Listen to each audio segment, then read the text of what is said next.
आप दोस्तों गाजीपुर बॉर्डर पर मौजूद हूं, जहां लगातार किसानों का आंदोलन चरम पर है। किसानों का आंदोलन बुलंदियों की तरफ जा रहा है। किसानों के आंदोलन को आज तकरीबन 100 दिन मुकम्मल होने जा रहे हैं और किसानों के साथ कभी आर्मी के लोग भी मौजूद होते हैं और आर्मी के लोग तमाम यहाँ पर शुरू से ही आंदोलन में जमे हुए हैं और एडवोकेट के एसोसिएशन हो, एडवोकेट लोग हो, वक्त पर यहाँ पर बीच में आके उन लोगों को सहयोग देते हैं और उन लोगों के साथ खड़े रहने का काम करते हैं। मेरे साथ इस वक्त जो है सुप्रीम कोर्ट के वकील जी सम्राट जी मौजूद हैं, जो यहाँ पर इस टाइम किसानों के आंदोलन में किसानों को सपोर्ट करने के लिए आए हैं और मैं इनसे जानने चाहूँगा कि क्या कानूनी दाव पेच है जो किसान को सरकार नहीं समझा पा रही है या फिर किसान नहीं समझ पा रहा है। सर बहुत बहुत स्वागत है आपका चैनल पर। क्या कहना चाहेंगे सर? धन्यवाद। देखो, कानून क्या है, जो 3 कानून बनाए हैं सुप्रीम कोर्ट ने उसे स्टे कर दिया है। सुप्रीम कोर्ट ने स्टे कर दिया है। गवर्नमेंट कह रही है कि हम 1.5 साल तक इनको स्टे करके रखेंगे, मगर जो किसान भाई हैं वो कहते हैं कि इन तीनों कानून को वापस लो, क्योंकि तीनों कानून जो बनाए गए हैं वो पूंजीपतियों को फ्रेमवर्क में रख के बनाए गए हैं। क्योंकि पूंजीपतियों देखा होगा आपने कि कानून बने नहीं, वेयर हाउस पहले बन गए। तो ये कॉरपोरेट को किसान के अंदर, जो किसानी है उसके अंदर घुसाना चाहते हैं, जिससे कि जो किसान भाई आज अपने अकॉर्डिंग फसल उगाने का काम करते हैं, फिर वो कॉरपोरेटर जो होगा, जो पूंजीपति होगा, उसके अकॉर्डिंग करने का काम करेंगे। तो ये पूरी जो किसान है, खेती है, उसको बर्बाद करना चाहते हैं। तो किसान भाई कह रहे हैं कि एनएसपी पे कानून ले आओ, एमएसपी पर, और बाकी तीनों कानून को वापस ले लीजिए। तो सरकार मानने के लिए तैयार नहीं है, क्योंकि सरकार ने वादा कर रखा है अदानी से, अंबानी से, कि हम आपके लिए एक ऐसा बड़ा प्रोजेक्ट के अंदर पूरी जो खेती है उसको आप अपने लगान पे लगा सकते हैं। तो ये अंग्रेज़ों वाली सरकार की जो पॉलिसी वो बता रहे हैं। देश को लूटने का काम हो रहा है। इनके जो साथी हैं देश को लूट कर लेकर आए, चाहे वो विजय माल्या हों, चाहे वो नरेंद्र मोदी हों, चाहे और भी लोग हों, देश को लूट कर लेकर जाने का काम कर रहे हैं। सरकार सिर्फ पूंजीपतियों को साथ दे रही है, गरीबों को साथ नहीं दे रही है। लेकिन जहां किसान पिछले 100 दिनों से यहां पर बैठे हुए हैं, पूरी ठंड किसानों ने खुले आसमान के नीचे गुजार दी, अब गर्मी की तपिश भी शुरू हो गई है। लेकिन अब किसान जब अपने घर से निकलते हैं, किसान आंदोलन को सपोर्ट करने के लिए, कुछ खाने का सामान पहुंचाने के लिए, क्योंकि यहाँ पर लोग लगातार लंगर चला रहे हैं, इस तरीके सपोर्ट जब करने के लिए लोग निकलते हैं, उनके घर पर नोटिस भेज दिया जाता है, उन पर एनएसए जैसे मुकदमे लगा दिए जाते हैं। तो क्या आपका जो सुप्रीम कोर्ट का वकीलों का एसोसिएशन है, जो भी आपकी टीम है, वो किसानों के लिए किस तरीके से काम कर रही है? नहीं, देखिए, जितने भी कोर्ट में केस आ रहे हैं वो हम देख रहे हैं, उनको लुक आफ्टर कर रहे हैं। और जब भी सरकार की आंखों में आंखें डालकर कोई सवाल करता है, चाहे वो नौजवान हो, चाहे वो किसान हो, चाहे मजदूर हो, तो वो झूठी एफआईआर लगाते हैं और झूठी एफआईआर लगा के जेल में डालने का काम करते हैं। यूएपी एनएसए का वो डर दिखाते हैं। मगर मैं कहना चाहता हूँ आपके चैनल के माध्यम से कि इस देश के लोग देश में आज़ादी कराने में भागीदारी दी, जब आंदोलन किया, और बड़े बड़े आंदोलनों में देश की भूमिका है। ये डरने वाले नहीं है। पहले भी प्रधानमंत्री आए, तुम भी प्रधानमंत्री हो, तुम भी चले जाओगे, वो भी चले गए। तो सरकार को समझना चाहिए कि जो सरकार बनती है वो लोगों के लिए बनती है। लोगों पर जुर्म ना करें, नहीं तो 2022 और 2024 में तुमको उखाड़ कर ये फेंकेंगे। और हमारी जो टीम है, पूरी लीगल टीम जो है, वो किसानों के साथ है, हर आंदोलनकारी के साथ है, हर नौजवान के साथ है। अगर इस देश में उनके साथ बुरा होता है तो हम फ्री ऑफ कॉस्ट उनके केस लड़ने दें। लेकिन वकील साहब, एक छोटा सा सवाल ये है कि क्या यूएपीए, एनएसए, ये धारा क्या मुझ पर, इन पर, किसी पे मतलब सरकार लगा देती है? कुछ उसके पीछे क्या रीज़न रहते हैं? मतलब ये आप लोग ही बता सकते हैं। सरकार जो है, सरकार किसी को भी देशद्रोही बना देती है जी। अगर सरकार के सामने कोई खड़ा होता है, सरकार को कहता है तुम गलत कर रहे हो, तुम रेल क्यों बेच रहे हो, तुम भेल क्यों बेच रहे हो, तुम देश में किसानों की बात क्यों नहीं सुन रहे हो, तो कहिए अच्छे इसको बंद करो, इस पे एनएसए लगाओ, इसको भिन्न धाराओं में इसको बंद करो। तो वो जो सरकार है, दमनकारी सरकार है, डरती है, क्योंकि वो किसी के सामना तो कर नहीं सकती है। वो मोदी जी कहते हैं कि भाई सिर्फ एक फ़ोन की दूरी है। अब वो कौन सा फ़ोन है जो अब तक फ़ोन नहीं हो पा रहा? बहुत दिनों से सुन रहा हूँ, अभी तक आई आपके? अभी तक कोई कॉल ही नहीं आई है। हम तो हर किसान से पूछते हैं कि कॉल कब आएगी, कॉल कब आएगी, तो किसान बोलते हैं कि नेटवर्क ही नहीं बना।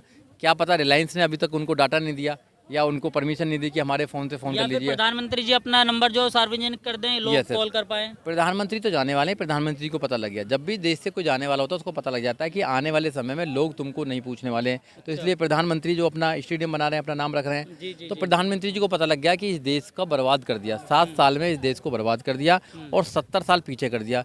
जो इस देश के अंदर एक भाईचारा बना था वो तोड़ने का काम कर दिया आपने हिंदू मुसलमान के नाम पर। जी, जी, जो भाईचारों को आपने तोड़ने का काम कर दिया आपने मंदिर और मस्जिद के नाम पर। और आप कहते हैं कि हिंदू खतरे में, हिंदू खतरे में। मुझे यही नहीं पता लगा कि कौन खतरे में है। मैं तो ये कहता हूँ कि ना हिंदू खतरे में है ना मुसलमान खतरे में है। इस देश में कोई खतरे में है तो वो इंसानियत खतरे में है और संविधान खतरे में है। अगर इस देश में इंसानियत को और संविधान को बचा लिया तो आप कामयाब हो जाएंगे। इस देश में कुछ भी बचा लो, कुछ भी बचा लो, इंसानियत और संविधान नहीं बचा तो कुछ बचने वाला नहीं है इस देश। बहुत बहुत शुक्रिया वकील साहब बात करने के लिए। मेरे साथ एक एडवोकेट और मौजूद है जो हरियाणा से आते हैं। मैं इनसे भी जानना चाहूँगा कब से आप इस आंदोलन का हिस्सा बने हुए हैं और क्या संदेश देना चाहेंगे सरकार को। 100 दिन तकरीबन मुकम्मल हो चुके हैं किसान आंदोलन को। देखिए 26 नवंबर को शुरू हुआ था, तब से हम इस आंदोलन से जुड़े हुए हैं। और मैं तो ये कहूँगा कि मोदी जी आपने बहुत झूठ बोला देश के लिए, किसानों के लिए, और आज तक किया भी कुछ नहीं है। और हमने तो जब आप पहली बार बोलते हुए सुने थे, बताओ 70 सालों में क्या बनाया, बताओ 70 सालों में क्या बनाया। हमें लगा कि शायद जो चीज़ कमी रह गई होगी उसको पूरा करोगे, लेकिन बाद में पता चला बेचने के लिए पूछ रहे थे। एक लिस्ट उठा के घूम रहे हैं मोदी जी, आज इसको बेच दिया, आज रेलवे को बेच दिया, आज हवाई जहाज बेच दिए।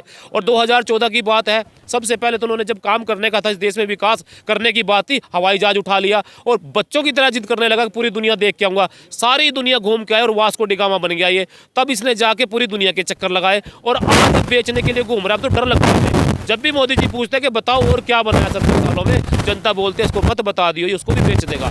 सब कुछ बेचने पे लगा हुआ है। और अब तो यही इसके लिए तो यही कह सकते हैं कि मोदी जी आपने एक एक करके सब बेच दिया हिंदुस्तान, बेच दिया ईमान, और बेचने को बचा नहीं। और बचा ये चलता फिरता इंसान, इसको भी बेच दो, कर लो पूरे अरमान, बचा ही कुछ नहीं। अब इंसान को बेच दो, इसकी किडनियां बेच दो, रह क्या गया है? इस देश के अंदर है ही कुछ नहीं। इसने सारा कुछ बेच दिया, झूठ बोल के बेच दिया। और आया था 2014 में, कल एक वीडियो देख रहा था, उसमें आ रहा था कि गंगा साफ करूंगा, जमुना साफ करूंगा। मेरे याद आ गई मोदी जी, आप बोल रहे थे गंगा साफ करूंगा, आप कह रहे थे जमुना साफ करूंगा। अरे आपने तो गरीबों की जेबें साफ कर दी, आपने तो किसानों की जमीनें साफ कर दी, अरे आपने तो नोटबंदी करके माँ बहनों और बेटियों की जोड़ी कमाई जो छिपा के रखी थी वो साफ कर दी। और ऐसा स्वच्छ भारत अभियान चलाया, ये बात खत्म करता हूँ, ऐसा स्वच्छ भारत अभियान चलाया कि भारत की तिजोरियां साफ कर दी। अरे नीरव नीरा ले गया, नीरव नीरा ले गया, माल्या माल ले गया, सोता रहा चौकीदार, ना दिया ध्यान है। हमने पूछा, वो बोला भाइयों बहनों यही स्वच्छ भारत अभियान है, यही स्वच्छ भारत अभियान है। ऐसा स्वच्छ भारत अभियान चलाया, पूरी तिजोरियां साफ कर दी। वकील साहब आपने कहा कि 2014 में तमाम वादे हुए थे, लेकिन 2014 से 19 तक रहे। 19 में आपने दोबारा हर हर मोदी घर घर मोदी ला दिया इन्हें। ऐसा है, ये भोला भाला किसान है, हम तो बहकावे में आ गए। अगर हमें कोई का किसान कहेंगे, एडवोकेट भी बहकावे में आ गया। ऐसा एडवोकेट भी, हम पेशे से किसान है। जब किसानों की कोई बात करेगा अभी बहकावे में आ जाएंगे। अभी बोल दे मोदी जी के 3 बिल खत्म कर देता हूँ, हम तो अभी भी जयकारे लगा देंगे। हम गलत लोग नहीं है, हमारी दुश्मनी नहीं है, हमारी दुश्मनी है हकों की लड़ाई के लिए। और जो बोल रहे थे ना घर घर मोदी था, डर डर मोदी था, अब ये भग भग मोदी होगा। और ये जग जग हो चुका किसान, जग जग हो चुका है इंसान, गरीब मजदूर। अब ये मोदी कुर्सी छोड़ के जाने वाला है। अभी तो कल एक बात और चल रही थी इसकी, कह रहा था 15 सर हम बहकावे में आ गए। और क्या हालात हुए मेरे देश के किसान का जवान टुकड़ों में आया, माँ भी नहीं देख सकी। अरे मोदी जी नहीं चाहिए तेरे 15 लाख, नहीं चाहिए तेरी कोई सौगात, झूठ पर झूठ, बस झूठ की बात, सब कुछ सह लेते, जितने चाहे कर ही ला देता। मोदी जी एक के बदले 10 न सही, माँ के बेटे का सलामत सर ही ला देता, माँ के बेटे का सलामत सर ही ला देता। अरे ऐसे हालात मेरे देश में हो गए हैं। और अभी पूछ रहे थे कि फंडिंग, ये अपना नोटिस देने का काम करते हैं, आज ये डराने का काम करते हैं, किसानों के ऊपर इनकम की टैक्स के और ये सारे पता नहीं कितनी रेट डालती है। अरे ये तो बहुत छोटी बात है। 15 दिन पहले तो मेरे गुरु नानक के लंगर पे एनआई का नोटिस आ गया। बताओ इसकी फंडिंग कहाँ से आई है? अरे बड़े शर्म की बात है। मैं इस पे भी 2 पंक्ति सुनाता हूँ। सरकार निकम्मी हो चुकी है। अरे मेरे गुरु नानक का लंगर है, सदियों से चलाते आए हैं, भूखों को रोटी खिलाई है। अरे खिलाना पाई लॉकडाउन में तुम्हारी सरकारें हराई हैं, और पूछते हो लंगर की फंडिंग कहाँ से आई है। अरे बेईमानो, तुमने बनाए हजारों करोड़ के दफ्तर, तुम बताओ तुम्हारी फंडिंग कहाँ से आई है, तुम बताओ तुम्हारी फंडिंग कहाँ से आई है। अच्छा, तो ये जो लगातार आपने और तमाम किसानों ने एक निशाना बनाया है इस टाइम सरकार को कि हमारे ये काले कानून वापस नहीं होंगे तो हम घर नहीं जाएंगे, लेकिन एक तरफ चुनाव की तैयारी मुकम्मल चल रही है, वहाँ पर बीजेपी के लोग भी पहुँच रहे हैं और किसान भी यहाँ करने की तैयारी में है। क्या लगता है किसान वहाँ पर जाकर लोगों को जगा पाएंगे या फिर बीजेपी सिक्का निकाल कर ले जाएगी? ऐसा है, देश कर दिया कंगाल है, बड़े बेशरम हैं, बोल रहे हैं जीतेंगे आसाम और बंगाल हैं। अरे जाएंगे मेरे किसान वहाँ, उखाड़ेंगे तुम्हारे पंडाल हैं और बताएंगे ये बड़े चंडाल है और इनको उसकी घाटी जो हमारी बंगाल की खाड़ी में उसमें विसर्जन करके आएंगे। और ये देख लेना, हरियाणा में हार गए, पंजाब में हार गए, दिल्ली में हार गए, वहाँ भी इनकी जगह बोलेंगे। 15 मार्च को देख लेना, वहाँ लाखों लोग इकट्ठा सुनने को मेरे किसान के नेताओं का। और इनकी तो गलत फहमी है, किसान चला जाएगा। अरे किसान कैसे चला जाएगा? किसान ने तो 1857 में क्रांति शुरू की, किसने की थी वो लड़ाई देश की आज़ादी की? गरीबों ने थी, किसान थे, उसमें मजदूर थे, बड़े लोग उस लड़ाई में नहीं थे। आज भी वही लड़ाई है, हम नहीं जाने वाले यहाँ से। वो